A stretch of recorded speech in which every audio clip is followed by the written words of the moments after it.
প্রত্যেককে সাদর আমন্ত্রণ এবং এবং আমাদের যে দর্শক বৃন্দগণ রয়েছেন ফেসবুক লাইভে তাদেরকে থাকার জন্য অসংখ্য ধন্যবাদ জানাচ্ছি। এখন আমরা আজকে একটি বিশেষ দিন অর্থাৎ ক্রিসমাস ইভ ডে, তো এই বিশেষ দিনের উপলক্ষে আমাদের শ্রী রামকৃষ্ণ ভাবধারায় যারা আমরা রয়েছি সেই ভাবধারায় যারা রয়েছি সেটিকে কেন্দ্র করে আমরা আজকের এই বিশেষ দিনকে স্মরণ করব। তো এখন আমরা আমি একটু অনুরোধ করব, এখানে আমি অনুরোধ করব যারা রয়েছেন মাইকটাকে একটু আপনারা মিউট করুন। হ্যাঁ, মাইকটাকে মিউট করে রাখুন। এখন সুচন্দাদি মাইকটাকে মিউট করে রাখুন। এখন কি করবে? আমি মাইকটা ঠিক করতে বললাম।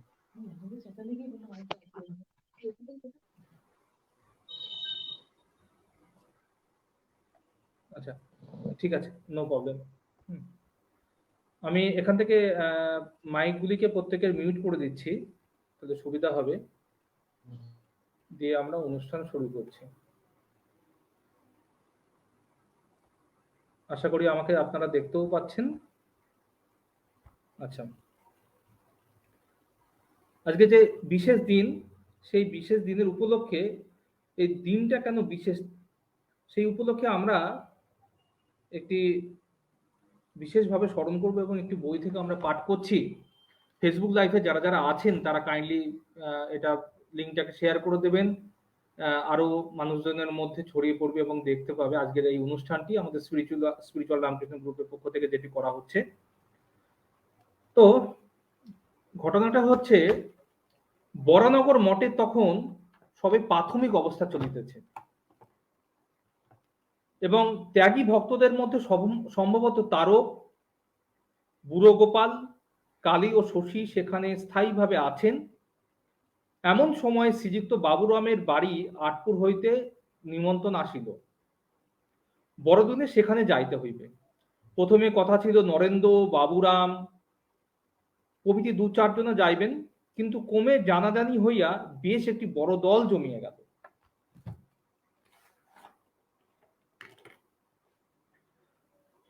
নরেন্দ্র, বাবুরাম, শরৎ, শশী, তারক, কালী, নিরঞ্জন, গঙ্গাধর ও সারদা ট্রেনে চড়িয়া সেখানে চলিলেন এবং সঙ্গে বয়া, তবলা, তানপুরা লইতে ভুলিলেন না। হাওড়া স্টেশন হইতে তারকেশ্বরগামী গাড়িতে উঠাইয়া নরেন্দ্র গান ধরিলেন। শিব শঙ্কর, বোম বোম তোলা ইত্যাদি এইভাবে সমস্ত পথটি গীতবাদ্য আনন্দ রোলে মুখরিত করিয়া তাহারা হরিপাল স্টেশনে নামিলেন এবং সেখান হইতে 8 মাইল পথ ঘোড়ার গাড়িতে চড়িয়া সন্ধ্যার পূর্বে আটপুরে পৌঁছাইলেন। তাহাদিগকে পাইয়া বাবুরামের মাতা শ্রীযুক্তা মাতঙ্গিনী দেবী আনন্দে আত্মহারা হইলেন এবং সকলকে পুত্রবৎ গ্রহণপূর্বক আহার ও শয়নাদির সুব্যবস্থা করিয়া দিলেন। জমিদার গৃহে লোকজনের অভাব না থাকিলেও ইহাদের আদর যত্নের ভার তিনি সমস্ত সহস্তে তুলিয়া লইলেন। পল্লীর শ্যামল নির্জনতার মধ্যে এই শ্রীরামকৃষ্ণ ভক্ত পরিবারে স্বচ্ছন্দে আহার বিহারের সুযোগ পাইয়া ত্যাগী যুবকবৃন্দগণ ভগবত ধারণায় ও ভগবত চিন্তায় প্রাণও ঢালিয়া দিলেন। শ্রী রামকৃষ্ণের ভালোবাসা, উপদেশ, আদর্শ জীবন ও তাহার অর্পিত দায় ইত্যাদি তাহাদের অবিরাম আলোচনার বিষয় হইল। আর সঙ্গে সঙ্গে শাস্ত্র ব্যাখ্যা, স্তুতভূতি, ভজন, সঙ্গীত, কীর্তন ও জপ ধ্যান তো চলিতেই থাকিল। এইরূপ একটা জমাট ভাবের আকর্ষণে তাহারা নিজ নিজ পৃথক অস্তিত্ব হারাইয়া নরেন্দ্রনাথের পরিচালনায় এক অখণ্ড চৈতন্য সত্তায় পরিণত হইলেন। ইহার মধ্যে 24শে ডিসেম্বর, 10ই পৌষ শুক্রবার এক অচিন্তনীয় ঘটনার ফলে আঁটপুর শ্রীরামকৃষ্ণ সংঘের ইতিহাসে অবিস্মরণীয় হইয়া উঠিল। সন্ধ্যার অনেক পরেই বাহিরে ধূনি জ্বালিয়া নক্ষত্র খচিত উজ্জ্বল মুক্তাকাশের নিম্নে ত্যাগী শ্রীরামকৃষ্ণ সন্তানবৃন্দগণ ধ্যানে নিমগ্ন হইলেন। ধ্যানান্তে তাহার ঈশ্বর আলোচনায় রত আছেন। এমন সময় নরেন্দ্রনাথ ক্রমে যীশুখ্রিস্টের ত্যাগ তপস্যাপূত অভূতপূর্ব জীবন কথা প্রাণস্পর্শী ভাষায় আদ্যপান্ত অনর্গল বলিয়া যাইতে লাগিলেন। তারপর সেন্ট পল হইতে আরম্ভ করিয়া বিভিন্ন ত্যাগী শিষ্যদের অক্লান্ত পরিশ্রম ও আত্মবিসর্জনের ফলে কিরূপ যীশু খ্রিস্ট ধর্ম ও খ্রিস্ট সম্প্রদায় প্রচারিত ও প্রসারিত হইল তাহার ইতিহাস বর্ণনা করিয়া তিনি গুরুভাতাদিগকে এক ত্যাগৈশ্বর্যমণ্ডিত প্রেরণায় নবীন রাজ্যে লইয়া গেলেন এবং সকলের নিকট সাগ্রহে আবেদন জানাইলেন তাহারাও যেন যীশুখ্রিস্ট ও তদীয় শিষ্যবৃন্দের ন্যায় পবিত্র জীবন গঠনপূর্বক উহা জগৎ কল্যাণে উৎসর্গ করিতে পারে। সেই প্রাণপদ্ম বাগ্মিতার প্রভাবে গুরুভাতারা উঠাইয়া দাঁড়াইলেন ও পরস্পরের সম্মুখে জানাইলেন তাহারা সংসার ত্যাগ করিবেন। সম্মুখস্থ অগ্নিশিখা তাহাদের ভাবোজ্জ্বল বদনপরি প্রতিফলিত হইয়া সে আবেগময় প্রতিজ্ঞাকে ভাস্বতর করিল। সমস্ত বায়ুমণ্ডল যেন অপূর্ব ভগবৎ প্রেরণায় শিহরিত উঠিল। আর স্তব্ধ নয়ন বিস্ফারিত করিয়া সে অনুপম দৃশ্য প্রাণ ভরিয়া দেখিয়া লইলে। পুনর্বার সাধারণ ভূমিতে তাহাদের মন নামিয়া আসিলে তাহারা ভাবিয়া আশ্চর্য হইলেন যে সেই সন্ধ্যাটি ছিল যীশুখ্রিস্টের আবির্ভাবের প্রাক্ক্ষণ। পরবর্তীকালে সংঘ গঠনে আঁটপুরের অবদানের কথা স্মারকপূর্বক পূজ্যপাদ স্বামী শিবানন্দ অর্থাৎ তারকনাথ মহারাজজি বলিয়াছিলেন। আঁটপুরের আমাদের সংঘবদ্ধ হইয়ার সংকল্প দৃঢ় হল।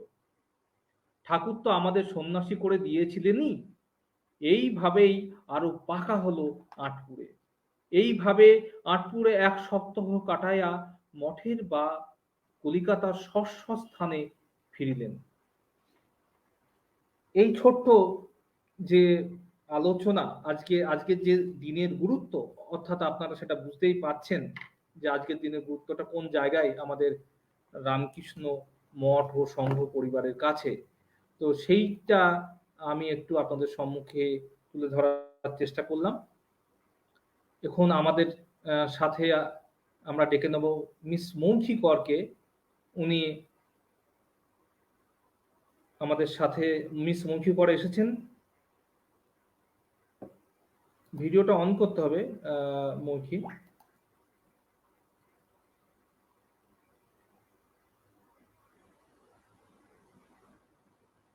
আনমিউট করতে হবে মাইকটা।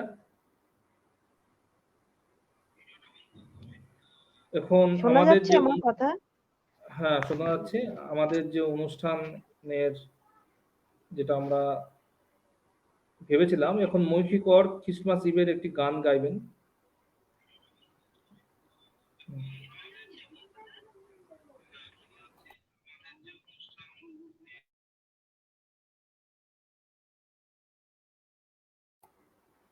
হ্যাঁ মৌখী, ওখানে ফেসবুকটা চালিও না, কারণ ফেসবুকে একটু লেটে ওখানে হবে। ফেসবুকটা ওখানে বন্ধ রেখে তুমি এই অনুষ্ঠানটাতে কন্টিনিউ করো। ওখান থেকে ফেসবুকটা দরকার হলে যিনি ফেসবুক দেখছেন ক্যামেরাটা মোবাইলটা দিয়ে অন্য ঘরে যেতে বলো, না হলে এই প্রোগ্রামটা ডিস্টারবেন্স হবে। তুমি এখান থেকে কন্টিনিউ করো। হ্যাঁ, আমি সেটার জন্যই আর কি টাইম কিছুক্ষণ অফ করেছিলাম। হ্যালো, আমার কথা শোনা যাচ্ছে এখন? হ্যাঁ শোনা যাচ্ছে, কাইন্ডলি শুরু করে দাও। আচ্ছা, সকলকে প্রথমেই জানাই হ্যাপি ক্রিসমাস ইভ। আজকে এই ক্রিসমাস ইভের এই অনুষ্ঠানটি যে আমাদের এই স্পিরিচুয়াল রামকৃষ্ণ গ্রুপের পক্ষ আয়োজন করা হয়েছে, মানে ভীষণ ভালো লাগছে। কারণ আমি সারদা মিশনের স্টুডেন্ট হিসেবে এই দিনটা আমরা খুবই সন্ধ্যেবেলাটা বিশেষ করে খুব আনন্দ করে সেলিব্রেট করা হয় এবং সেখানে আমাদের ক্যারেল গাওয়া হয়। তো আজকে আমি প্রোগ্রামে ক্যারেলই গাইছি, যেটা আমরা ছোটবেলায় শিখেছি বিভিন্ন সময় এবং পরবর্তীকালেও হয়েছে। ঠিক আছে, তাহলে প্রথমেই ঠাকুরমা স্বামীজিকে প্রণাম জানাই এবং আজকে যার স্মরণে এই ক্রিসমাস ইভ সেলিব্রেশন এবং ক্যারল, সেই যীশু খ্রিস্ট, জিসাস ক্রাইস্টকেও জানাই আমার আন্তরিক প্রণাম এবং গ্রুপে উপস্থিত সকল গুরুজনদেরকে জানাই আমার প্রণাম এবং ছোটদেরকে জানাই আমার ভালোবাসা। তাহলে আমি ক্যারলটা শুরু করছি। আমার একটু অন্ধকার মনে হতে পারে, কারণ আমরা তো ক্যারলটা ওই অন্ধকার করে মোম জ্বালিয়ে করতাম, তো আমি চেষ্টা করছি সেভাবেই করতে।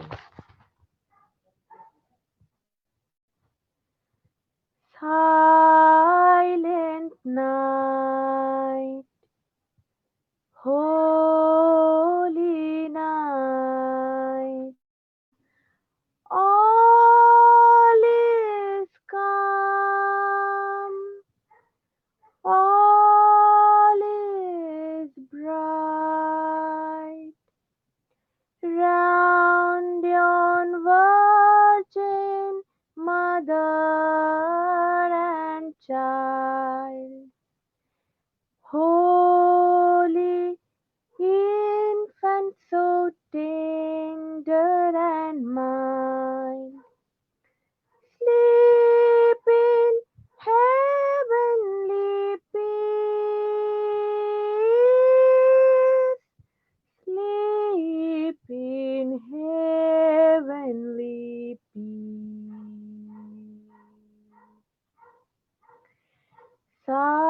Silent night, holy night, shepherds quake at the sight, glorious stream from heaven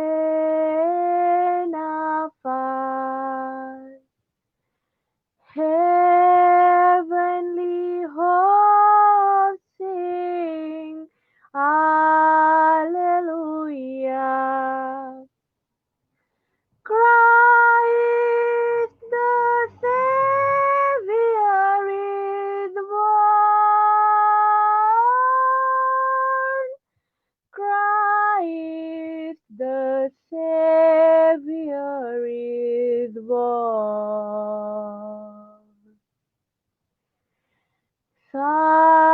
Silent night, holy night, Son of God, love's pure light,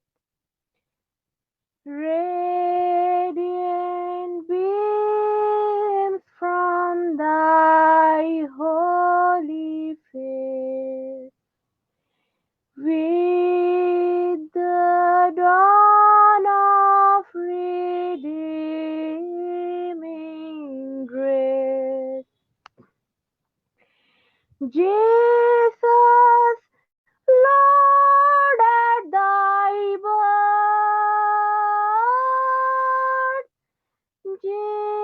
Jesus, Lord, at thy birth.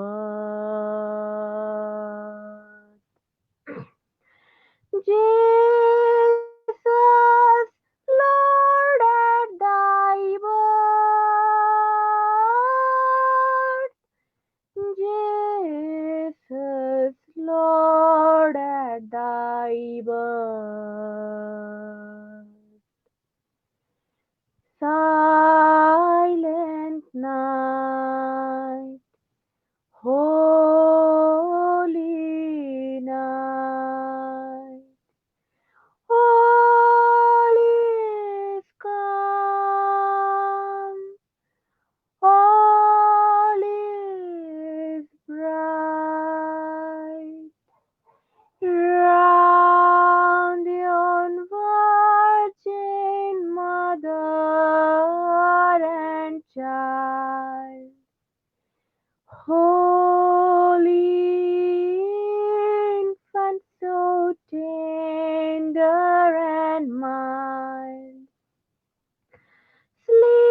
heavenly peace.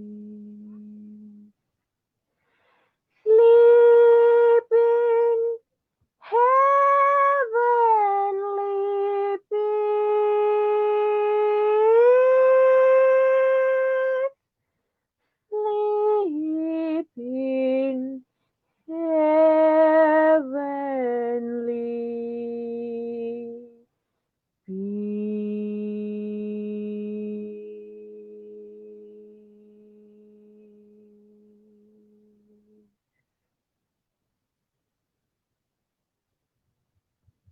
নমস্কার। এক্সিলেন্ট, এক্সিলেন্ট, খুব সুন্দর হয়েছে, ভীষণই সুন্দর হয়েছে। আশা করি আমাদের Facebook লাইভে যেসব দর্শকবৃন্দগণ রয়েছেন এবং আমাদের এখানে আরো যারা রয়েছেন প্রত্যেকেরই ভালো লেগেছে। এখন আমি ডেকে নেব আমাদের মধ্যে শ্রীমতী মুনমুন ব্যানার্জি দি, ওনাকে, উনি কবিতা আবৃত্তি করে শোনাবেন। দিদি।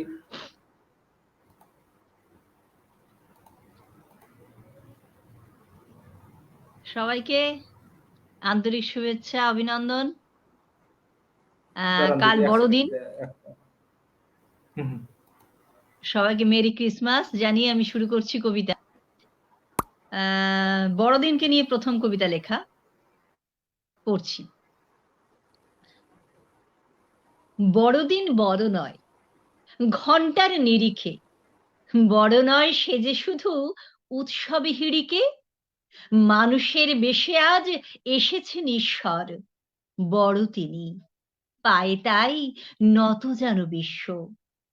এই দিন বড় তার মহিমার পরশে, যত আছে ক্ষুদ্রতা হোক সে যে দরশে, ছোট মন বড় হোক, হোক না সে মুক্ত, হিংসুটে পনাজ মানুষ ছাড়ুক তো, দেখবে না দোষ কারো, ধরবে না খুঁতো সে, বহুদিন ছোট আছে বড় হোক দ্রুত সে, জ্ঞানের পরিধি যেন বড় হয় নিত্য, বড় হোক চিন্তা ও ভাবনার বৃত্ত, হৃদয়ের বড় মাপ আজ বড় কাম্য, বড় হোক সম্প্রীতি, শান্তি ও সাম্য। আচ্ছা, পরের কবিতা বছর শেষ হয়ে এলো, সেই নিয়ে ভাবনা। লিখেছেন আর্যভট্ট।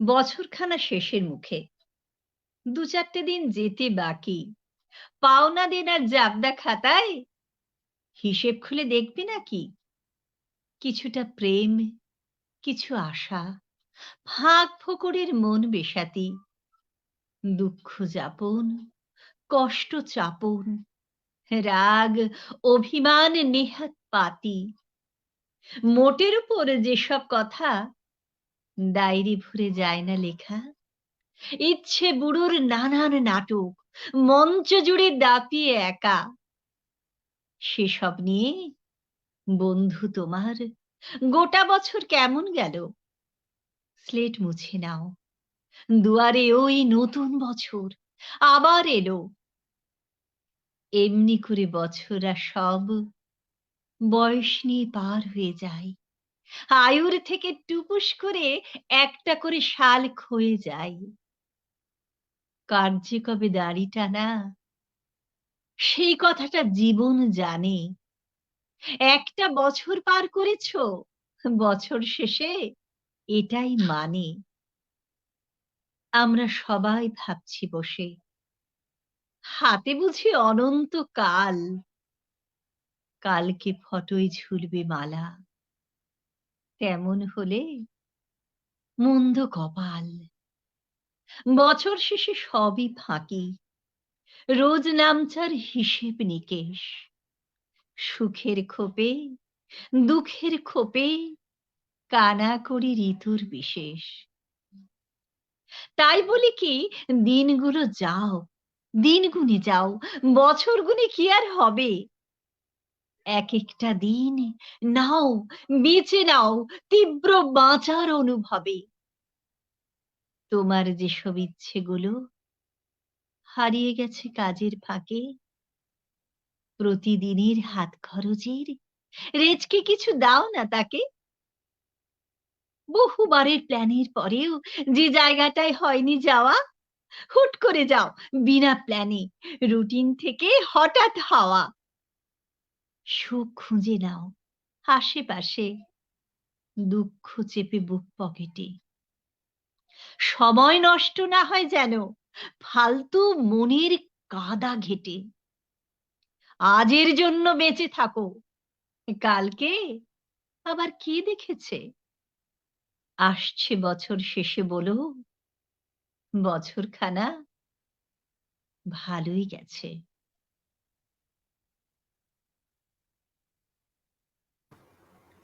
আমরা এতক্ষণ শুনলাম মন মন্দির কণ্ঠ থেকে দুটো কবিতা। এখন পরে আমরা আমাদের মধ্যে আছেন ডক্টর মিসেস সুচন্দা ঘটক গাঙ্গুলি। উনি আমাদের একটি গান শোনাবেন এখন। দিদিকে অনুরোধ করবো। দিদি, দিদি আপনি আছেন আমাদের সাথে? আনমিউট করুন দিদি।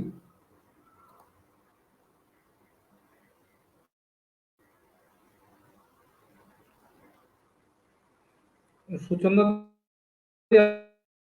আপনার মাইকটা অন করুন আর ভিডিওটা অন করুন।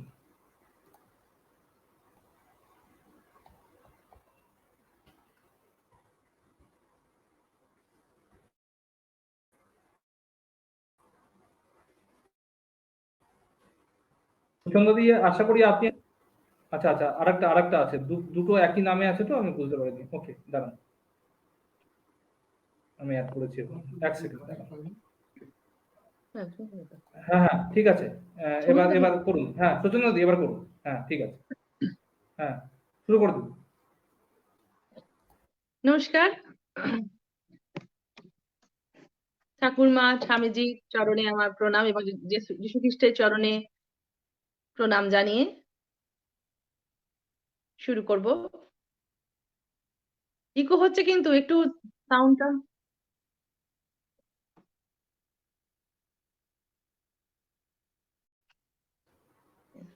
ঠিক আছে চলে গেল দিদি, নো প্রবলেম, ক্যারি অন। না না না না, আপনাকে দেখা যাচ্ছে, দেখা যাচ্ছে। চলে গেল।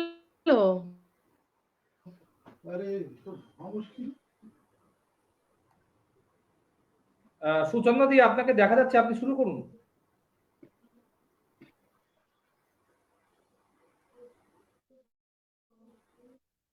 ওটাকে ক্লিক করো।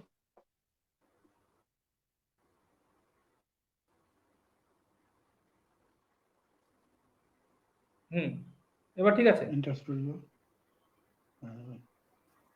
মাইক অন করা আছে, ক্যামেরা অন করা আছে।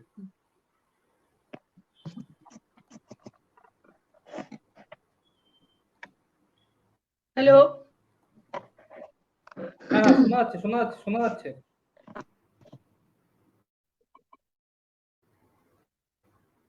সকলকে স্পিরিচুয়াল রামকৃষ্ণ গ্রুপের সকলকে আমার অভিনন্দন, ভালোবাসা, নমস্কার জানিয়ে শুরু করব। আমরা তো সকলেই জানি যিনি রাম, যিনি কৃষ্ণ, আমাদের রামকৃষ্ণ পরিচিত একটি গান রামকুমার চট্টোপাধ্যায়ের সুরে এবং রবীন চক্রবর্তীর কথায় গাইব। যিনি রাম, তিনি কৃষ্ণ, তিনি আবার জেসাস, আমরা সকলেই জানি। আজকে তার পুজো সব জায়গায় হচ্ছে। আমাদের বাড়ির কাছে শ্যামপুকুর বাটি, বলরাম মন্দির, সব জায়গাতেই, মায়ের বাড়িতে, জয়রাম বাটিতে, সব জায়গাতেই তো আজকের দিনে তার উদ্দেশ্যে পুজো হয়। সেই রাম ও কৃষ্ণকে, জেসাসকে এক করে তাদের স্মরণ করে আজকে গাইছি।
নমস্কার, জয় ঠাকুর। জয় ঠাকুর, জয় ঠাকুর। আমরা এতক্ষণ সুচন্দ্রদের একটি গান শুনলাম ভক্তিমূলক। এখন আমরা ডেকে নেব ভাস্করদাকে। ভাস্করদা আজকে স্বামী লোকেশ্বরানন্দের লেখা তব কথামৃতম বই থেকে উনি পাঠ করবেন।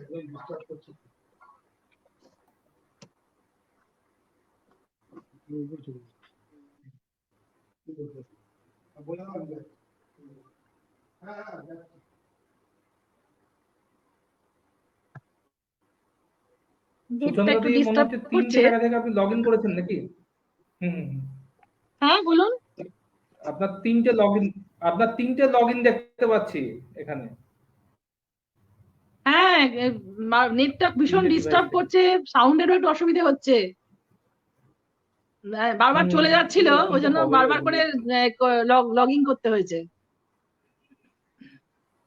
হ্যালো, ভাস্করদা, বুঝতে পেরেছি। হ্যাঁ ভাস্করদা জয়েন করুন।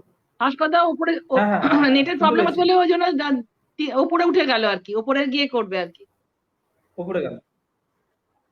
আচ্ছা আচ্ছা আচ্ছা আচ্ছা আচ্ছা। আর এখানে এখন আমার আপনারা দোতলার ঘরে কোথায়, নেটের খুব কলকাতাতে প্রবলেম আছেন না হচ্ছে। মহি? না না, ও কলকাতাতেই আছি, আচ্ছা। কিন্তু নেটের প্রবলেম হচ্ছে, কি জানি কেন জানি, সব বন্ধ বলে কিনা কি জানি। আমার জন্য উপরে চলে গেল, উপরে গিয়ে করবে। নেটের না অসুবিধা হচ্ছে, আজকে এই বারবার সময় চলে যাচ্ছে। ওই নেটে ট্রাফিক জ্যাম বেশি হবে নেটে আজকে এই সময়। সবাই জেনারেলি বিভিন্ন রকম কলকাতাতেই আছি, অনুষ্ঠান কলকাতাতেই করবেন তো। আছি। আচ্ছা, আপনি বাড়ি বললে আমার ওই হ্যাঁ, সেই স্মৃতিটা ভেসে কারণেই উঠছে, আমারটা ওই প্রবলেম নৈহাটি। হচ্ছে হ্যাঁ বলেই হ্যাঁ উপরে চলে গেল। হ্যাঁ কোনটা? হ্যাঁ হ্যাঁ হ্যাঁ। নৈহাটির কথা ভেসে উঠছে, ওই যে গেছিলাম না দুর্গাপুজোতে আপনাদের ওখানে, সেই হ্যাঁ, স্মৃতিটা গান শোনা এখনো মনে গেছে হচ্ছে তো? টাটকা। গান শোনা গেছে? অনেকটা অনেক, হ্যাঁ শোনা গেছে শোনা গেছে। একটু মাঝে মধ্যে বেঁধে যাচ্ছিল, বাট শোনা গেছে। হুম। গান গান করার প্রবলেম হচ্ছিল বলেই চলে গেল আর কি। শোনা যাচ্ছে, গান শোনা গেছে তো? হ্যাঁ হ্যাঁ হ্যাঁ, শোনা গান গেছে, শোনা অনেকটাই গেছে? শোনা গেছে। হ্যাঁ দিদি শোনা গেছে। ডিস্টার্ব হচ্ছিল, উম, ডিস্টার্ব হচ্ছিল তো খুব, হ্যাঁ তখন একটু একটু অল্প অল্প ডিস্টার্ব ছিল। সেই খুব কারণেই না, চলে গেল অল্প আর অল্প। কি। আচ্ছা তাহলে এখন আচ্ছা আচ্ছা। তা উনি কি এখন শুরু করবেন না পরে কাউকে দিয়ে শুরু করে দেবো? এখন কি করবো, একটু ওয়েট করবো কি? হ্যাঁ ওই তো চলে এসছে, মনে হয় চলে এসছেন। ভাস্করদা রেডি হয়ে গেছেন এখন।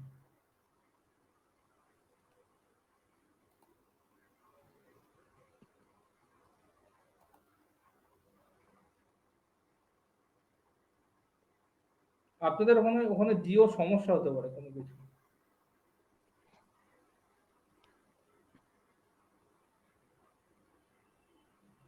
শোনা যাচ্ছে না বোধহয়, চলে তোমাকে শোনা যাচ্ছে না এখনো।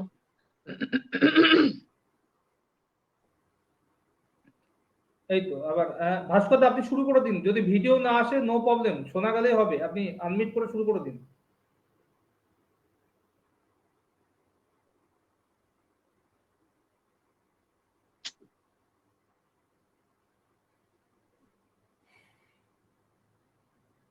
আহ, ঠিক আছে ভাস্করদা, আপনি ট্রাই করুন। ইন দ্য মিন টাইম আমি মঞ্জুশ্রীদিকে দিয়ে আমি শুরু করে দিচ্ছি। আপনার এটা ঠিক হলে তখন, বা আপনি একবার নিচে এসে যেখানে সুচন্দ্র দি আছেন ওখানে এসেও আপনি দেখতে পারেন। আপনার ভিডিও এবং অডিও কোনো সাউন্ডই শোনা যাচ্ছে না।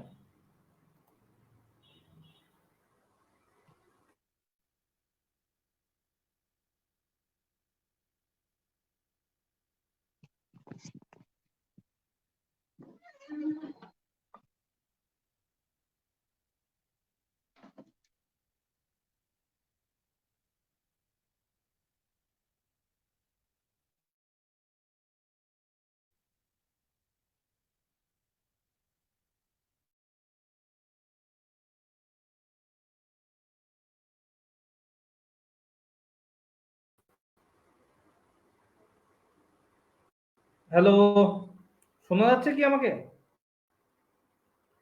সুভাষবাবু শুনতে পাচ্ছেন? আমি মঞ্জুশ্রীকে দিকে দিয়ে আমি শুরু করে দিচ্ছি। হ্যাঁ,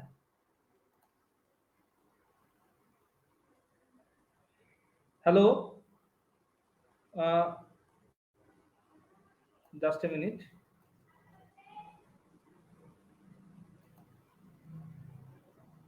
হ্যাঁ, মঞ্জুশ্রী দি, আপনি শুনতে পাচ্ছেন আমার কথা? হ্যাঁ হ্যাঁ পাচ্ছি। হ্যালো, হ্যাঁ হ্যাঁ পাচ্ছি আপনি, পাচ্ছি হ্যাঁ ওর শুরু নাম করে কি? দিন দিদি আপনি। হ্যাঁ শুরু করুন। আচ্ছা হ্যাঁ আচ্ছা। শুরু করে দিন। আ- আমাকে আজকে বলতে বলা হয়েছে ক্রিসমাস ইভ সম্বন্ধে। ক্রিসমাস হলো খ্রিস্টান ধর্ম অবলম্বনকারীদের একটি বাৎসরিক উৎসব প্রভু যিশুর জন্মের দিনটিকে অবলম্বন করে। ইংরেজি 25শে ডিসেম্বর এটি অনুষ্ঠিত হয়। তা ওনাদের এতে আরো 12 দিন চলে। এবার যিশু খ্রিস্টের জন্মের আগের সন্ধ্যেটিকে ক্রিসমাস ইভ বলা হয়। ইভ মানে ইভিনিংটাকে ছোট করে ইভ বলা হচ্ছে। তা এই সূত্রে আমি একটি বেলুর মঠের একটি কাহিনী বলবো। 1914 সালে বেলুর মঠে ক্রিসমাস ইভ পালন করা হয়েছিল। আমাদের স্বামী প্রভবানন্দ তখন ব্রহ্মচারী অবনী হয়ে কয়েকদিন আগে জয়েন করেছেন ওখানে। তা উনি বলছেন যে এই 24শে ডিসেম্বর 1914 সালে সন্ধ্যাবেলাতে যে পুরনো সমস্ত সন্ন্যাসীরা, তখন তো ঠাকুরের এই মন্দির তৈরি হয়নি, বেলুড় মঠে পুরনো মন্দিরে ফল ফুল কেক সমস্ত নিয়ে যিশুর আরাধনা করা হবে বলে সব জোগাড় করা হয়েছে। স্বামী ব্রহ্মানন্দ তখন প্রেসিডেন্ট, উনি এসেছেন। তা উনি এসে সকলকে বললেন যে তোমরা প্রভু যিশুকে নিজের অন্তরের মধ্যে জীবন্ত দেখো, প্রভুকে দেখো, meditate on the Christ within, feel his living presence. হ্যাঁ, তাকে জীবন্ত উপস্থিতি অনুভব করো। বলছেন আমরা সঙ্গে সঙ্গে তার জীবন্ত, প্রভবানন্দ লিখছেন যে আমি সেই সুন্দর অনুষ্ঠানটিতে যোগদান করার যে সুযোগ পেয়েছিলাম, সঙ্গে সঙ্গে প্রভু জীবন্ত উপস্থিতি দেহের মধ্যে অনুভব করলাম। আর মনে হলো যে জিসাস ক্রাইস্ট যেন আমার খুব আপনার লোক। কেমন আপনার? যেরকম শ্রীকৃষ্ণকে আমরা আপনার মনে করি, রামকৃষ্ণকে আপনার মনে করি, সেরকম একটা আপনার লোক মনে হলো। তা সারা মন্দির একদম নিস্তরঙ্গ নিস্তবতায় ছেয়ে গেল। আর আমাদের সমস্ত চেতনাগুলো যেন এলিভেটেড হয়ে গেল, যেন কি একটা টেনে তুলে দিল, আমাদের চৈতন্য সত্তাকে ঊর্ধ্বমুখী করে দিল। অনেকক্ষণ ধরে আমরা সেদিন মেডিটেট করেছিলাম। ঠিক এই জিনিসটাই শ্রীরামকৃষ্ণও করাতেন তার ছোট্ট ঘরটিতে, তার অন্তরঙ্গ ভক্ত শিষ্যদের নিয়ে দরজা বন্ধ করে দিতেন যাতে বাইরের লোক কেউ না শুনতে পায়। তা কি করতেন পরে তারা নিজেরা বলেছিলেন, এমন গোপনীয় কিছু নয়, কিন্তু তাদের প্রত্যেকের চৈতন্য সত্তাকে তিনি ঊর্ধ্বমুখী করে দিতেন ঠাকুর। ঠিক এরকম প্রভু যিশুও করতেন। তার যখন অন্তরঙ্গ পার্ষদরা কেউ আসতেন ভক্তেরা, তাদের সকলকে নিয়ে তিনি পাহাড়ের চূড়ায় চলে যেতেন। এটা ম্যাথুর বইতে পাওয়া যায়। নিয়ে গিয়ে তাদের সঙ্গে তিনি কথা বলতেন। কথা আর কি, হার্ট টু হার্ট কানেকশন, হৃদয়ের সঙ্গে হৃদয়ের যোগাযোগ একটা হতো। আর আমাদের এই যে প্রভু যিশুকে ঠাকুরও দর্শন করেছিলেন জীবন্ত রূপে। শম্ভু মল্লিক যখন ঠাকুরকে বাইবেল পড়ে শোনাতে শুরু করলেন, তখন ঠাকুরের ওই খ্রিস্ট ভাবে তিনি তখন একেবারে পরিপূর্ণ হয়ে গেলেন। তখন তিনি কদিন কালীঘরেও যাননি। তা এইভাবে ঠাকুর বলছেন যে খ্রিস্টভাবে আমি এমনই পরিপূর্ণ হয়ে গিয়েছিলাম, একদিন ওই মাতা মেরির কোলে শিশু যিশুকে আমি জীবন্ত রূপে দর্শন করেছিলাম। তো এই হলো আমাদের কথা। তা আমি আজকে এই আমাদের শ্রীম মহেন্দ্রনাথ গুপ্তর একটা চিঠি লেখা, হ্যাঁ, রোমারোলাকে লেখা একটা ছোট্ট জিনিস, এটা পড়ে একটু শোনাবো। আচ্ছা, উনি লিখছেন, শ্রীম লিখছেন, মহেন্দ্রনাথ গুপ্ত কথামৃতকার লিখছেন, প্রীতিভাজনেশু মসিয়ে রোমারোলা, আপনার সাদর সম্ভাষণের অনুগ্রহ লাভ করেছি। আপনার পবিত্র বাণীও আমাদের কাছে পৌঁছেছে। আপনাকে সহস্র সহস্র ধন্যবাদ। আপনার এই বাণী আমাদের প্রেমময় শ্রীগুরুর জ্যোতির্ময় মধুর সরল হাসিমাখা মুখচ্ছবির ধ্যানে আমাদের নিমজ্জিত করে দিয়েছে। আপনি জানতে চেয়েছেন শ্রীরামকৃষ্ণের মুখে মুখে শিক্ষা কি বিষয়ভুক্ত ছিল? শ্রী গুরুদেব বলতেন, যীশু খ্রিস্ট, চৈতন্যদেব বা রামকৃষ্ণ শিক্ষা সাধনার ফল নয়। আপনি ঠিকই বলেছেন। সেই একেশ্বর পরম ব্রহ্ম তার পূর্ণ অস্তিত্ব সমগ্র মানব সমাজের ভিতর ছড়িয়ে দিয়ে বহু রূপে প্রকাশ পাচ্ছেন। তিনি কখনো জাগ্রত, কখনো বা সুষুপ্ত। অবতার হচ্ছেন সেই পরম ব্রহ্মের পূর্ণতম প্রকাশ। অবতারের মুখনিসৃত বাণী মাত্রেই প্রত্যয়াদিষ্ট। শ্রী গুরুদেব বলতেন, এই বাণী পরাৎপরা জগদাম্বার বাণী। এইসব উপদেশ আমাদের নিজের নয়, যিনি আমাদের ইহলোকে পাঠিয়েছেন তার বাণী বেদ, তার বাণী বোধরূপী আত্মার প্রকাশ। এটা পাওয়া যাচ্ছে জন 8:16 পেজ। চার্চে মন্দির বলা হয়েছে এখানে, মানে চার্চে সবমিত মনীষীরাও তো সেদিন পরম আশ্চর্যের সঙ্গে বলেছিলেন, এই কি সেই সূত্রধর জোসেফের ছেলে? লেখাপড়া কিছুই শেখেনি, কিন্তু এমন জ্ঞান গর্ব কথা আর কোথাও শুনিনি। যিশু তখন মাত্র 12 বছরের ছেলে। ইউরোপীয়রা এই নিরক্ষর বালক যিশুর বিষয় সম্পূর্ণরূপেই অবগত আছেন। শ্রী গুরুদেব তার ভক্ত শিষ্যদের বলেছিলেন, তিনি যখন 11 বছরের তখন তিনি সমাধি অবস্থায় ঈশ্বরকে দেখেছেন। তিনি সেই সময় আনুরের পথে তার মা এবং অন্যান্য যাত্রীর সঙ্গে কোনো দেব মন্দিরের দিকে যাচ্ছিলেন। যিশু তার শিষ্যদের বলেছিলেন, শুদ্ধাত্মারাই ধন্য, কারণ তারা ঈশ্বরের দর্শন পাবেন। ঈশ্বর দর্শন কি ইন্দ্রিয়ের দ্বারা সম্ভব, না যোগের দ্বারা? পঞ্চ বিষয়ে আসক্তি শূন্য হয়ে ধ্যান ধারণা দ্বারা ঈশ্বরের সঙ্গে যুক্ত হওয়াই যোগ। অবতারেরা অনুভূতি সম্পন্ন, তাই তারা সবই জানতেন। শুদ্ধ সত্তা হওয়া অর্থাৎ কাম প্রবৃত্তি থেকে মুক্ত হওয়া প্রয়োজন, এটা কান্ট বলেছেন। তবে ভগবান দর্শন হবার সম্ভাবনা। অবতারেরা জেনেছেন ঈশ্বরের রাজ্য আমাদের ভিতরে ও বাইরে সর্বদিকে সর্ব বিষয়ে পরিব্যাপ্ত। তারা দ্রষ্টা। স্বভাবতই এইরূপ অবতারদের নিত্য ঈশ্বর দর্শন হেতু শিশুকাল থেকেই যে দৈব শক্তি দেখা যায় তা আমাদের ধারণা করা শক্ত। কিন্তু হরেসিও, তোমার দর্শন শাস্ত্র যতটা চিন্তা করতে পারে সর্বমর্তে তার চেয়ে অনেক বেশি হয়েছে।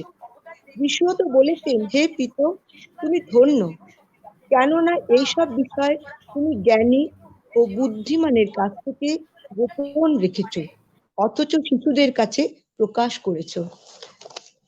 Matthew chapter 2 versus 25। সত্যই এরকম অবতারের সংস্পর্শে আসা তার শিষ্যদের পক্ষে একটা পরম সৌভাগ্য। দীর্ঘ 5 বছর ধরে তারা যিশুর সান্নিধ্য লাভ করেছিলেন, কিন্তু দীর্ঘ হলে কি হবে, 5 বছর তাদের জন্য মোটেই যথেষ্ট নয়। যিশুর ব্যক্তিত্ব প্রমাণ করবার জন্য ভুরি ভুরি ইতিহাসের নজির দেখিয়ে আর সমালোচনা করে ইউরোপ খুশি। অবতারদের সম্বন্ধে এসব একেবারেই অপ্রয়োজনীয় এবং নিষ্ফল। তিনি মহাযোগী, তিনি অবতার। কেবলমাত্র তিনি অপর মহাযোগী বা অবতারকে জানতে পারেন এবং তার ক্রিয়াকলাপ বুঝতে পারেন। যিশু ক্রুশবিদ্ধ হবার সঙ্গে সঙ্গে যোগী দেহত্যাগ করেন।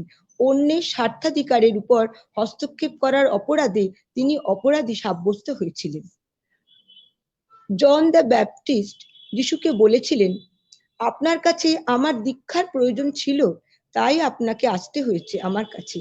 যিশুও কি তার উত্তরে বলেননি, সেই কথাই মেনে নেওয়া যাক, কারণ এই রূপে আমাদের পক্ষে উপযুক্তই হবে ধর্মাচরণ করে লোকেদের শিক্ষা দেয়া।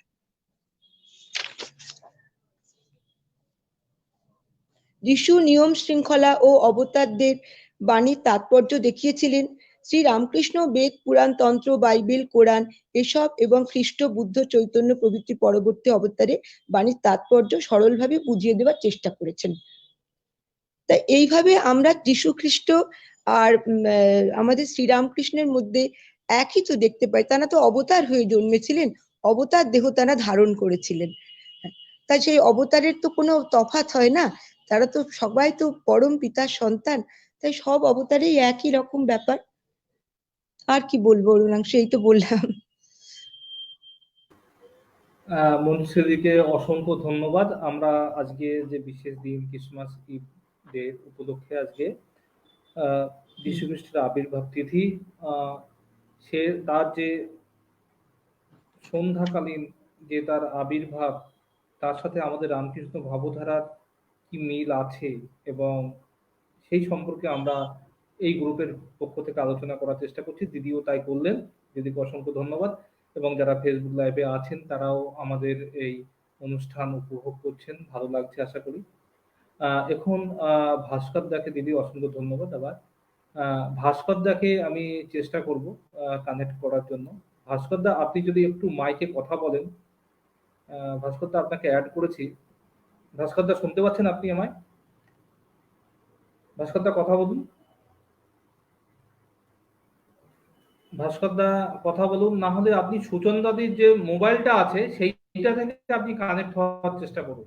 ভাস্কর দা,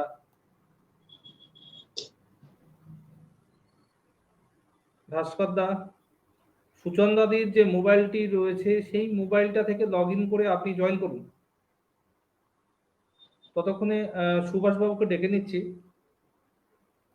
সুভাষ বাবু, কাইন্ডলি শুরু করুন আপনি। সুভাষ বাবু,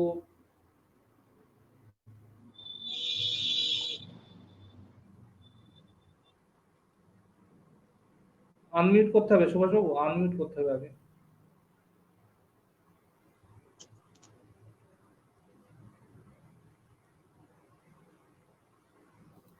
আচ্ছা, আমি আমি আমি আনমিউট করে দিয়েছি। এবার শুরু করুন, কথা বলুন, কথা বলুন। কথা শুনতে পাওয়া যাচ্ছে? হ্যাঁ, পাওয়া যাচ্ছে। হ্যালো, হ্যাঁ, আপনার কথা কথা শোনা শোনা যাচ্ছে? যাচ্ছে, আপনি শুরু করুন। ইয়েস ইয়েস ইয়েস, আচ্ছা আচ্ছা শুনতে পাওয়া আচ্ছা। যাচ্ছে। আমাকে এই গত রাত্রে ফোন করেছিল, মিস কল হয়েছিল, তাই সকালে আবার আমাকে জানালো সকাল 7টার সময় জানাতে হবে বলে। হ্যাঁ, ওর ইন দা কিছু বলতে হবে আর কি। মিন যাই টাইম হোক, ভাস্কর দাকে বলবো, ইন দা মিন টাইম ভাস্কর দাকে বলবো আপনি সুচন দাদির মোবাইলটা থেকে জয়েন করার চেষ্টা করুন ততক্ষণে। আচ্ছা, সুভাষ বাবু, শুরু করে দিন। আমরা গীতার যে অমুক বাণী শুনেছি যে যা যা এই ধর্মস্ব গ্লানির ভবতি ভারত, ভারত মানে ভারতবর্ষ নয়, সারা বিশ্বের ক্ষেত্রে এটা প্রযোজ্য। আমাদের ভারতবর্ষে যেমন বহু মানব এসেছিলেন, যুগ যুগ ধরে মুক্তির আলো দেখিয়েছেন বহু মানব। ভারতবর্ষের ক্ষেত্রে ভগবান শ্রীরামকৃষ্ণ, ভগবান গৌরাঙ্গ, পরবর্তীতে এসছেন শ্রীকৃষ্ণ চৈতন্য, ভগবান শ্রীরামকৃষ্ণ। ইউরোপেও তেমনি যখন ধর্মের গ্লানি উপস্থিত হয়েছিল, ধর্ম কিছু কুসংস্কারে পরিণত হয়েছিল, তখন মানব জাতিকে উদ্ধারের জন্য আবির্ভূত হয়েছিলেন করুণাময় যীশুখ্রিস্ট। খ্রিস্টপূর্ব 4 অব্দে যার আবির্ভাব, প্রথম শতাব্দীতে তিনি ছিলেন ইহুদি ধর্ম প্রচারক এবং পরবর্তীকালে তিনি ধর্মীয় নেতা হিসেবে আত্মপ্রকাশ করেন। তিনি ছিলেন অপার জ্ঞানের পূজারী। যীশুখ্রিস্ট যেমন অপার জ্ঞানের পূজারী, ভারতবর্ষের রামকৃষ্ণ তিনি কোনো প্রাতিষ্ঠানিক শিক্ষা ব্যবস্থা গ্রহণ না করেও তিনি অপার জ্ঞানের পূজারী ছিলেন। যীশুখ্রিস্ট তিনি প্রাতিষ্ঠানিক কোনো শিক্ষা ব্যবস্থা গ্রহণ করতে পারেননি, কারণ তিনি ছিলেন অত্যন্ত দরিদ্র মেষপালক জোসেফ এবং মেরির সন্তান।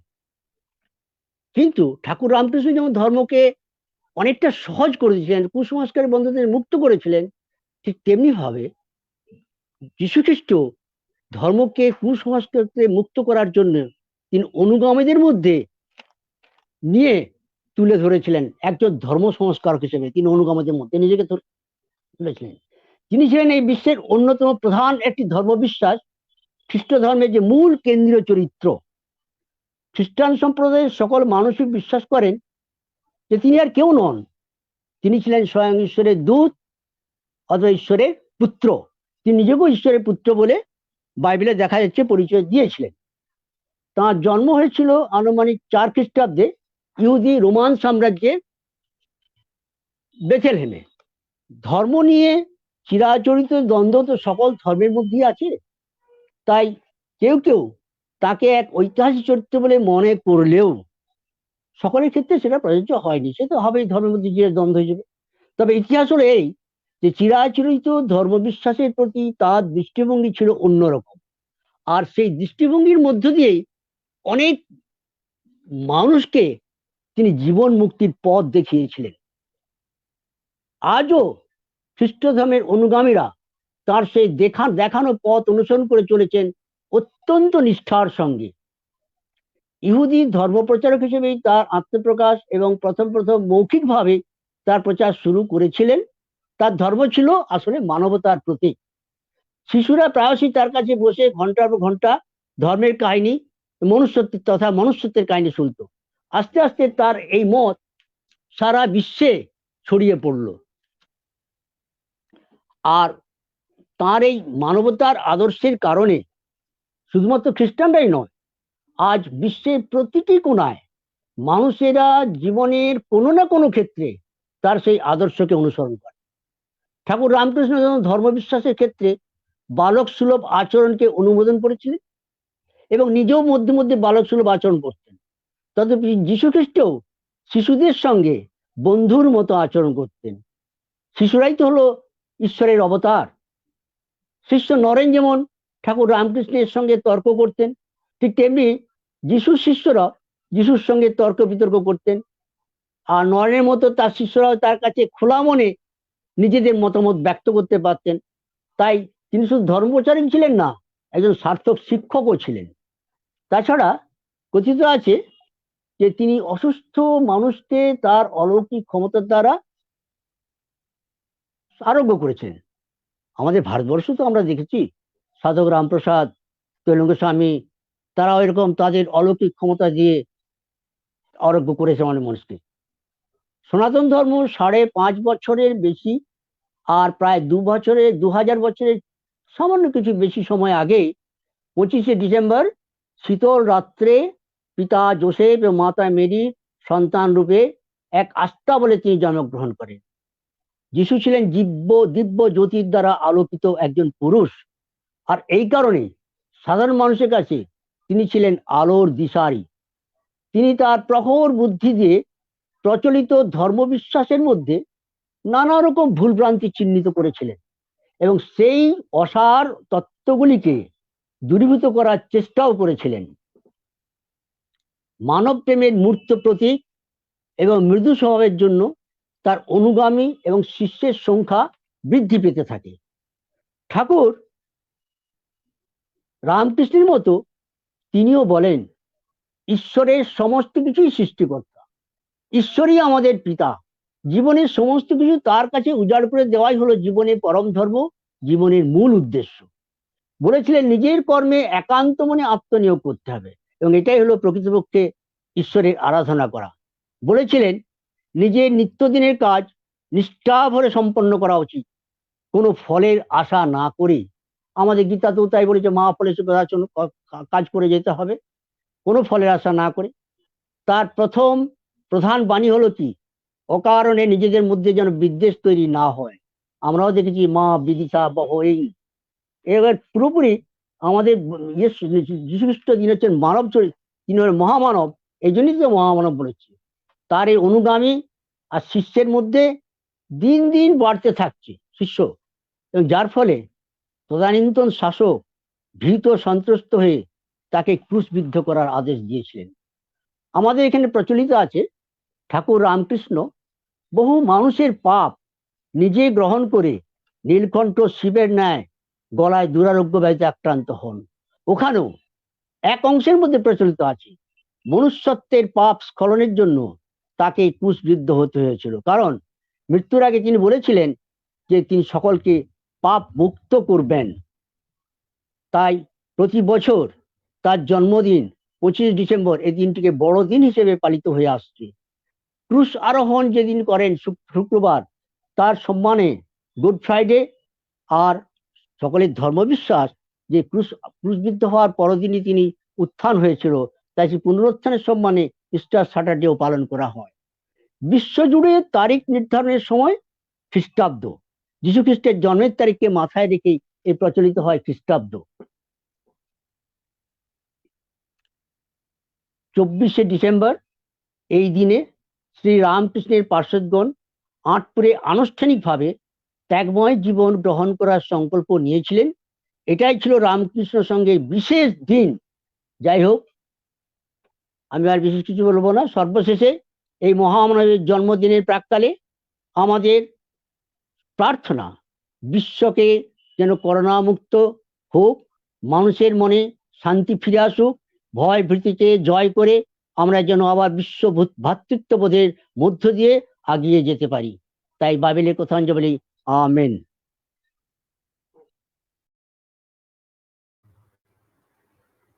অসংখ্য ধন্যবাদ। উনি কি চলে গেলেন নাকি?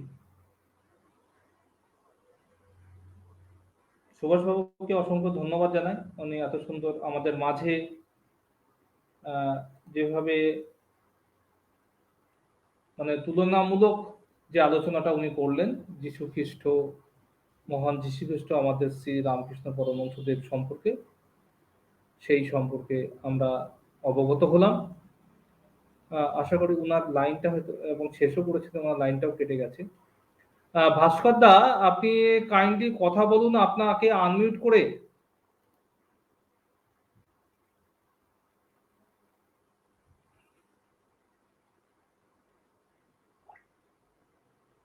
ভাস্কর দা শুনতে পাচ্ছেন?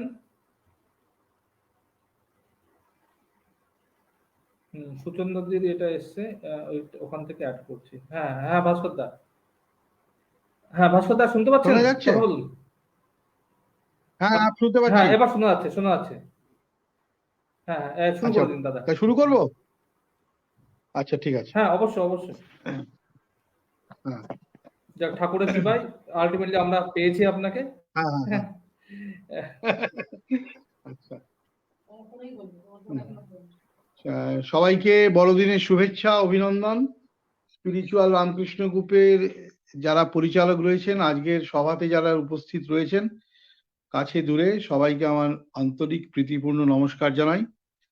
দিব্যত্রয়ীর চরণে জানাই অসংখ্য প্রণাম, এবং ঠাকুরের অন্যতম রূপ জেসাস খ্রাইস্ট, তার কাছ থেকেও আশীর্বাদ প্রার্থনা করি। আজকে স্বামী লোকেশ্বরানন্দের লেখা তব কথামৃতম গ্রন্থ থেকে একটু পাঠ করবার কথা আছে আমার। প্রথমে বলি, স্বামী লোকেশ্বরানন্দজিকে দেখবার এবং তাকে প্রণাম করবার দুর্লভ সুযোগ আমার ছাত্র জীবনে হয়েছিল।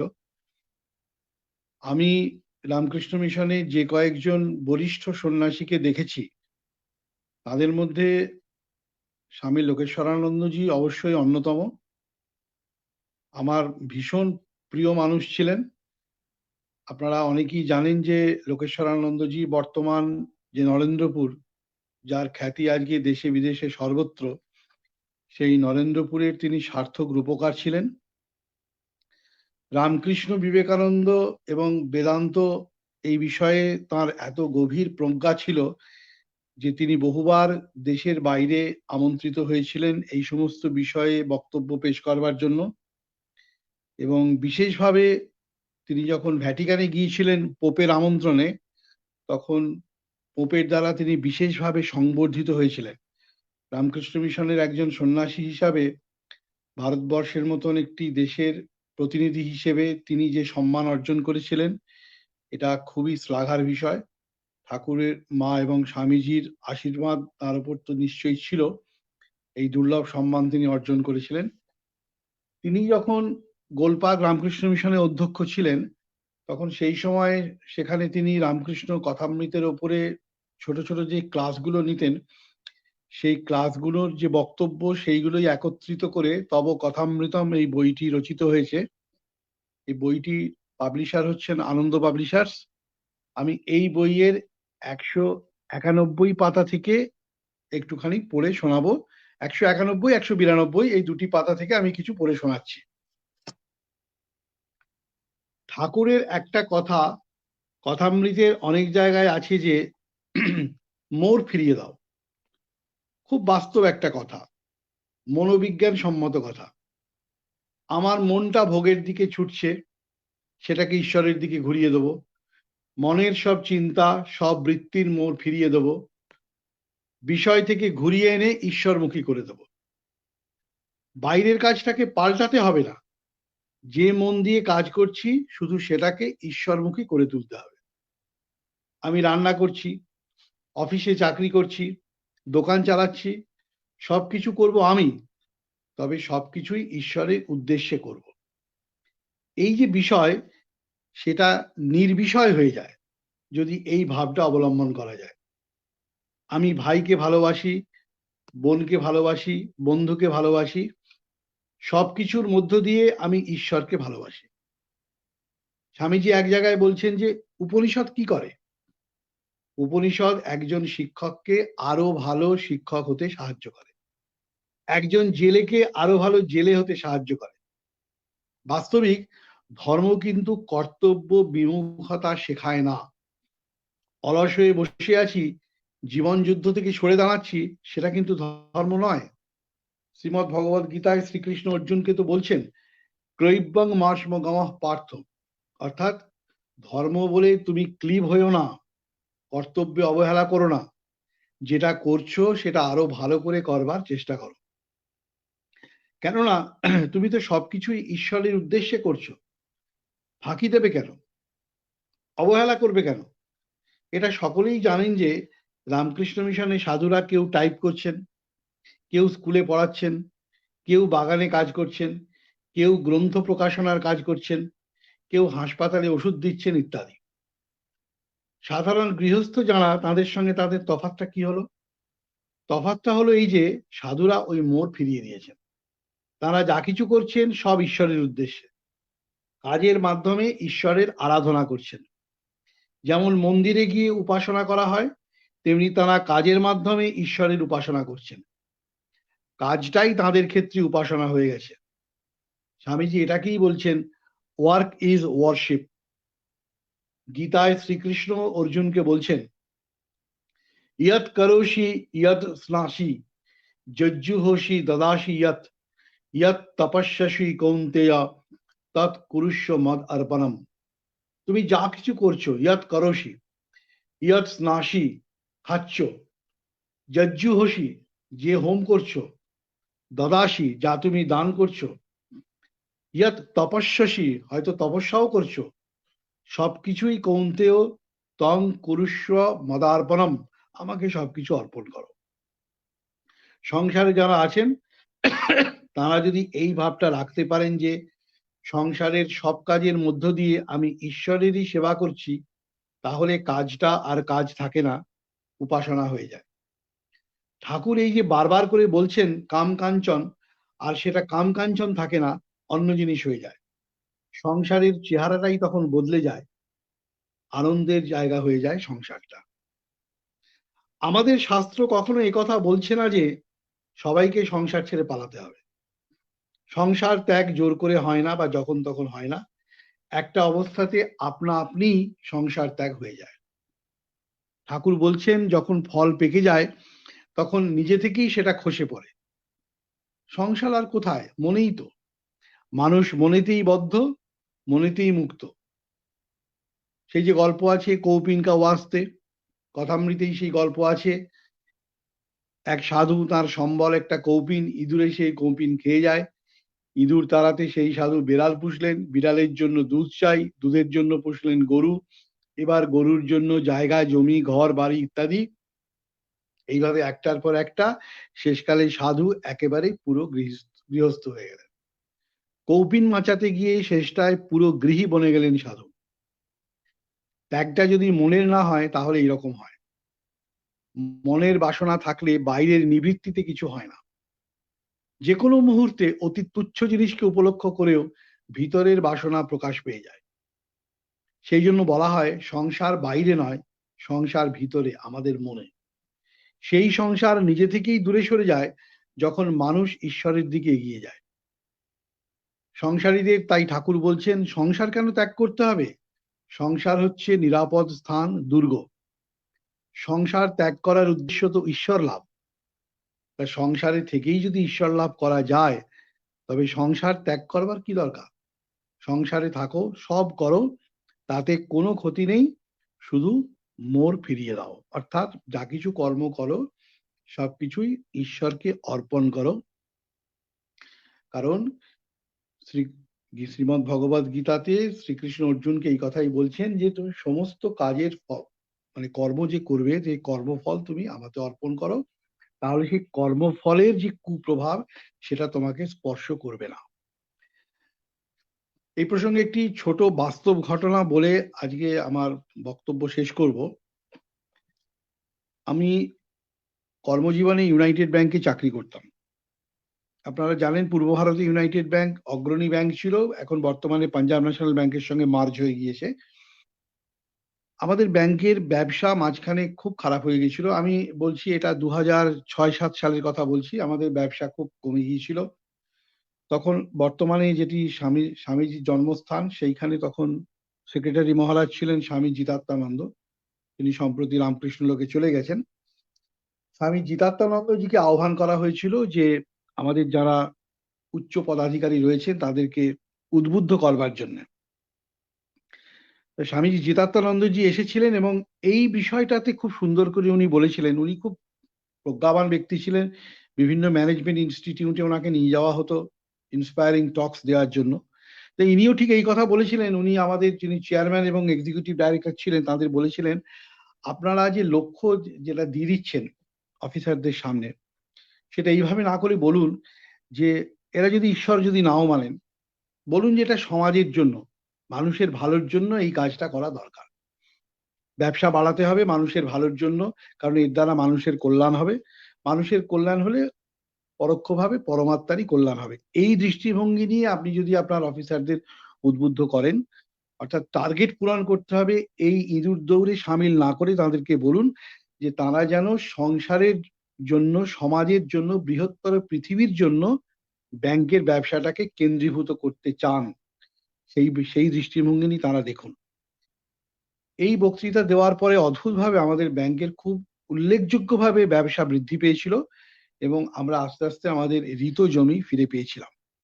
এই ঘটনাটি আমার মনে আছে যে বাস্তবে যদি এই স্বামী লোকেশ্বরানন্দ যে কথাটা বলছেন যে মোড় ঘুরিয়ে দিতে হবে, সমস্ত কাজ ঈশ্বরের উদ্দেশ্যে অর্পণ করে যদি করা যায় তাহলে সেই কাজের উৎকর্ষতা বৃদ্ধি পায়। সেটা কিন্তু আমার চোখে দেখা এই ঘটনাটি আমি আপনাদের সঙ্গে ভাগ করে নিলাম।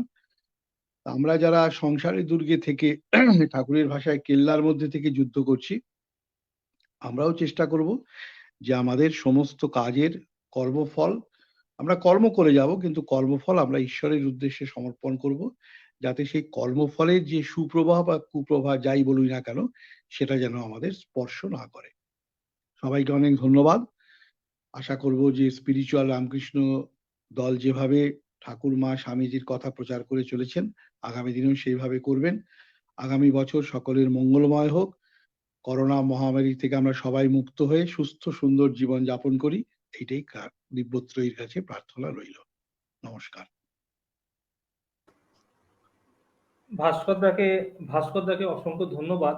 উনি একটি বিশেষ কথা আজকে আমাদের মাধ্যমে তুলে ধরলেন। সেই কথাটা আমারও খুব ভীষণই দাগ কেটেছে। কথাটি হলো যে মোড় ঘুরিয়ে দাও, ঠাকুর যেটা বলতেন।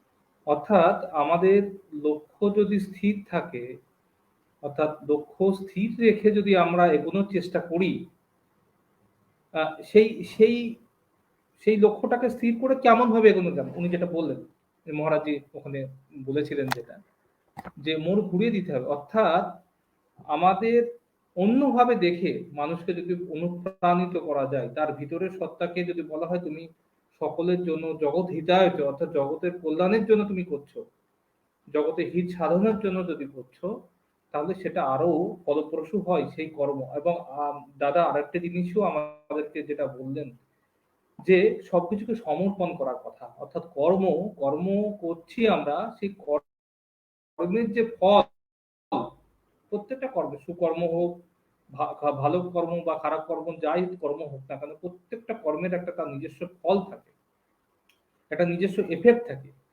সেই এফেক্ট থেকে আমাদেরকে মুক্ত করার জন্য, অর্থাৎ কর্ম ক্ষয় করার জন্য সমস্ত কর্মফল আমাদের ঈশ্বরের অর্থাৎ ঠাকুরের শ্রীচরণে সমর্পণ করা উচিত।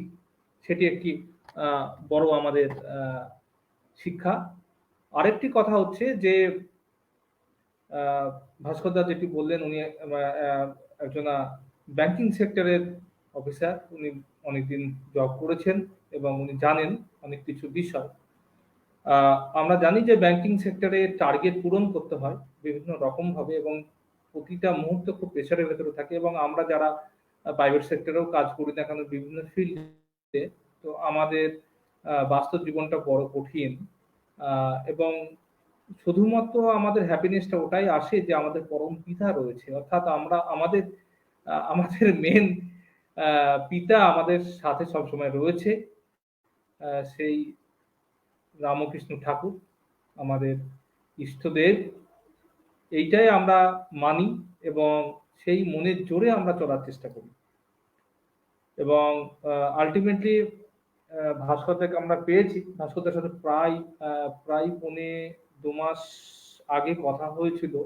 উনিও ব্যস্ত আছেন, উনিও নানাভাবে আমাদের সাথে যুক্ত রয়েছেন এবং উনিও জগতের কল্যাণের জন্য নানা রকম ভাবে রিটায়ারমেন্ট হওয়ার পরেও উনি নানা রকম কাজ করে যাচ্ছেন এই জগতের কল্যাণের জন্য। এবং রামকৃষ্ণ ভাবধারা যারাই যুক্ত আছি না কেন আমরা, তারা প্রত্যেকেই কিছু না কিছু অ্যাক্টিভিটির সাথে জড়িয়ে থেকে আমরা জগতের কল্যাণের জন্য যেটুকু কাজ করা সম্ভব হচ্ছে, সেটুকু ঈশ্বর যেটুকু আমাদেরকে পথ দেখাচ্ছেন সেটুকু করার চেষ্টা করছি। ফেসবুক লাইভের দর্শকদেরকে অসংখ্য ধন্যবাদ ক্রিসমাস ঈদ ডেতে অনুষ্ঠানে থাকার জন্য, এবং আমার পক্ষ থেকে সকলকে হ্যাপি ক্রিসমাস ঈদ ডে। এবং এখানে যারা রয়েছেন প্রত্যেককে অসংখ্য ধন্যবাদ এখানে আসার জন্য, তাদের মূল্যবান বক্তব্য তুলে ধরার জন্য। এবং আগামী দিনে আমরা আরো আস্তে আস্তে ছোট্ট ছোট্ট স্টেপে এগোতে পারবো আশা করি, এবং মা, স্বামীজি ও ঠাকুরের শ্রীচরণে প্রণাম জানাচ্ছি। আমি আমাদের সাথে স্পেশালি থ্যাঙ্ক জানাচ্ছি আমি মৌখিক করকে, মৌখিকে। মৌখি আজকে আমাদেরকে ক্যারল গান গিয়ে শোনালেন। মৌখিকে বলবো একটু ভিডিওটা অন করে কথা বলার জন্য, এবং অসাধারণ সুন্দর লেগেছে এবং একটা অভূতপূর্ব পরিবেশেরও সৃষ্টি হয়েছিল যেটা আমরা মনে করি। মৌখি তুমি আছো? ভিডিওটা একটু অন করলে সুবিধা হয়। মৌখি,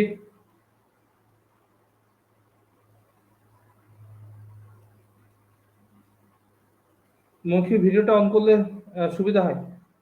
এবং সুভাষ বাবুকেও ধন্যবাদ জানাচ্ছি। সুভাষ বাবু খুব সুন্দরভাবে আমাদের মাঝে 2-3টে মেন পয়েন্ট উনি রেখেছিলেন। সেটি হচ্ছে যে যীশু খ্রিস্ট যেমন ধর্ম প্রচার যেমন করেছিলেন, ধর্ম প্রচার যেভাবে করেছিলেন, শুধু সেটা নয়, তার সাথে সাথে যে আমাদের শ্রী রামকৃষ্ণ ঠাকুরকে একটি পথে রেখে, যীশু খ্রিস্টকে আরেকটি পথে রেখে, দুটো যে যারা এই পৃথিবীতে এসেছে যে তাদের মত ছড়িয়ে দিতে, তাদেরকে কেমন ভাবধারার মধ্যে যেতে হয়েছে, কিভাবে যেতে হয়েছে, সেইগুলি আমাদের সামনে তুলে ধরেছেন। সুভাষবাবুকে অসংখ্য ধন্যবাদ, এবং সুভাষবাবু সুন্দরভাবে ক্রিস্পি হতে তুলে রেখেছেন মাস্টারমশাই আমাদের, অসংখ্য ধন্যবাদ। মৌখিকে বলবো, মৌখি যদি কোনো একটি গান গেয়ে অনুষ্ঠানের শুভ সমাপ্তি করা যায় তাহলে খুব ভালো হবে, যে কোনো একটি গান, এনিথিং এলস। আচ্ছা, এক সেকেন্ড করছি।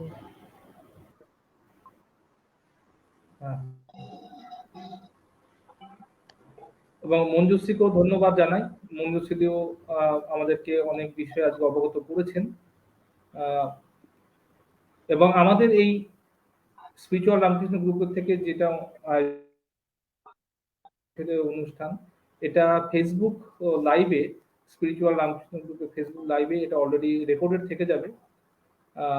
আপনারা যারা পরবর্তীকালে শুনতে চাই তারা এখানে যদি সাবস্ক্রাইব করে রাখেন তারা শুনতে পাবেন, এবং শেয়ার করে দিলেও অন্য মানুষের শোনার সুযোগ হবে। আমাদের গ্রুপের সাথে যুক্ত হতে চাইলে আমি এখানে একটি নাম্বার লিখে দিচ্ছি। এই নাম্বারে যদি আপনারা আমাকে হোয়াটসঅ্যাপ করেন, হোয়াটসঅ্যাপ করলে, আমার সাথে কন্ট্যাক্ট করলে আমাদের গ্রুপের সাথে আপনারা যুক্ত হতে পারবেন। আমি নাম্বারটি বলে দিচ্ছি 9432924209। এটি হচ্ছে হোয়াটসঅ্যাপ নাম্বার। আমাদের মধ্যে মৌখিক কর চলে এসছে। উনি একটি গান গেয়ে আজকে অনুষ্ঠানের সমাপ্তি ঘোষণা করবেন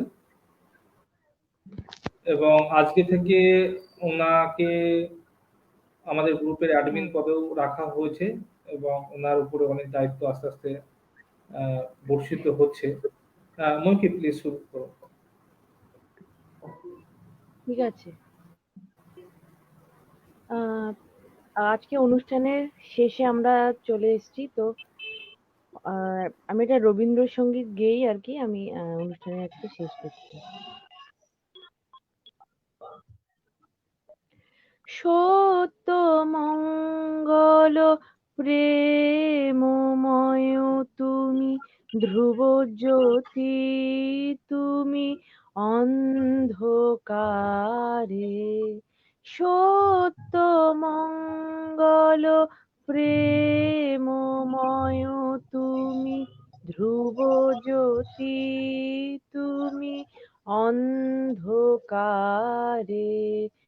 তুমি সদা যারো হৃদে বিরাজ, দুঃখ জ্বালা সেই পাশরে সব, দুঃখ জ্বালা সেই পাশরে। সত্য মঙ্গল প্রেমময় তুমি, ধ্রুব জ্যোতি তুমি অন্ধকারে। তোমারও জ্ঞানে তোমারও ধ্যানে, তব নামে কত মাধুরী। তোমারও জ্ঞানে তোমারও ধ্যানে, তব নামে কত মাধুরী। যে ভকত সেই জানে, তুমি জানাও যারে সেই জানে। ওহে তুমি জানাও যারে সেই জানে। সত্য মঙ্গল প্রেমময় তুমি, ধ্রুব জ্যোতি তুমি অন্ধকারে। তুমি সদা যারো হৃদে বিরাজ, দুঃখ জ্বালা সেই পাশরে সব, দুঃখ জ্বালা সেই পাশরে। সত্য মঙ্গল প্রেমময় তুমি, ধ্রুব জ্যোতি তুমি অন্ধকারে। নমস্কার। অসংখ্য ধন্যবাদ মৌখিকে। স্পিরিচুয়াল রামকৃষ্ণ গ্রুপের পক্ষ থেকে আরেকবার সকলকে আসার জন্য ধন্যবাদ জানাচ্ছি। আজকে যে অনুষ্ঠান আয়োজন করা হয়েছিল, এই অনুষ্ঠানের সমস্ত কর্মফল শ্রী শ্রী রামকৃষ্ণ ঠাকুর, শ্রী মা ও স্বামীজির শ্রী চরণে আমরা সমর্পণ করছি এবং এই জগতের অর্থাৎ জগৎ জননী সেই মা ভবানী বা যে সত্তা রূপে আমরা মানি না কেন, ওনার কাছে আমরা প্রার্থনা করছি আমাদের জীবন যে পথে পরিচালিত হচ্ছে এই মহামারীর মধ্যে থেকে লাস্ট প্রায় 2 বছর ধরে, আমরা যেন সুন্দর সুশৃঙ্খল জীবনে ফিরে আসতে পারি, এই ব্যাধি থেকে যেন মুক্তি পাই, আমাদের ভেতরে ঈশ্বরের সত্তা প্রকাশ পাক এবং ঠাকুরের সেই কর্মের সাথে আমরা যুক্ত হতে পারি, আমরা ভালো মানুষের, আমরা তার দেখানো পথে এগিয়ে যেন অবশ্যই ঈশ্বরের কর্মে যুক্ত হয়ে আমরা ঈশ্বর দর্শন করতে পারি এবং তার ভাবধারার সাথে যেন যুক্ত হতে পারি, এই কামনাই আমি করছি সকলের কাছে। জয় শ্রী রামকৃষ্ণ, জয় শ্রী রামকৃষ্ণ, জয় শ্রী রামকৃষ্ণ। জয় ঠাকুর, জয় ঠাকুর। আপনারা জয় ঠাকুর, সকলে ভালো শ্রী রাম। থাকবেন। আবার আমরা পরে অন্য অনুষ্ঠান সাজিয়ে আবার হাজির হব। যারা গ্রুপের সাথে যুক্ত হতে চান তাদেরকে আমি এখানে একটি নাম্বার ফ্ল্যাশ করছি। সেই নাম্বারটি হচ্ছে 9432924209। এই নাম্বারটিতে হোয়াটসঅ্যাপ করলে আমার সাথে আপনারা কানেক্ট হতে পারবেন। Bye, good night.